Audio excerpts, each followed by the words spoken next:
अरमान अपनी ही जिंदगी की उलझनों में इस कदर खोया हुआ था कि उसे घर में चल रही दूसरी कहानियों का अंदाजा ही नहीं था। लेकिन एक दिन अभिराज, रूही का बेटा, हिचकिचाते हुए उसके पास आया। अभिराज, जो हमेशा हंसता खेलता और आत्मविश्वास से भरा रहता था, आज बेहद डरा और परेशान लग रहा था। अरमान मामा, क्या मैं आपसे कुछ बात कर सकता हूँ? उसने धीरे से पूछा। अरमान ने अपनी फाइलें एक तरफ रखीं और उसे बैठने का इशारा किया। हाँ, बोलो, सब ठीक है? अभिराज ने एक गहरी सांस ली और कहा, मामा, मैं और कियारा, हम एक दूसरे से प्यार करते हैं। यह सुनकर अरमान को ज्यादा हैरानी नहीं हुई। उसने उन दोनों की नज़दीकियों को महसूस किया था, लेकिन अभिराज की अगली बात ने उसे चौंका दिया। रूही मम्मा और घर वाले मेरी शादी कहीं और तय करने की बात कर रहे हैं। उन्होंने एक लड़की भी देख ली है। कियारा यह सुनकर बहुत परेशान है। मुझे डर लग रहा है मामा, मुझे डर है कि मैं कियारा को हमेशा के लिए खो दूंगा। उसकी आवाज में बेबसी साफ झलक रही थी।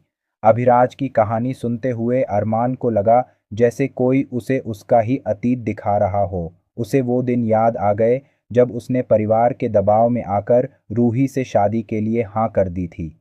उसने अपने प्यार, अपनी अभिरा के लिए स्टैंड नहीं लिया था। उसने वही गलती की थी जिसे दोहराने से आज अभिराज डर रहा था।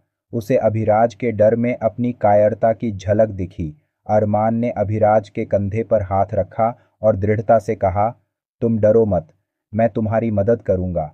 उसने एक पल रुक कर कहा, प्यार को किस्मत के भरोसे नहीं छोड़ा जा सकता अभिराज, उसके लिए लड़ना पड़ता है। मैंने यह सीखने में बहुत देर कर दी, लेकिन मैं तुम्हें यह गलती नहीं करने दूंगा।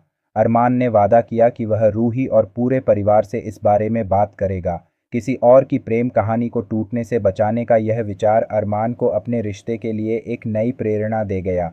उसे एहसास हुआ कि अगर वह अपने भाई के प्यार के लिए लड़ सकता है, तो वह अपने प्यार के लिए चुप क्यों बैठा है। यह घटना अरमान के लिए एक टर्निंग पॉइंट बन गई। उसने फैसला किया कि वह अब और चुप नहीं रहेगा।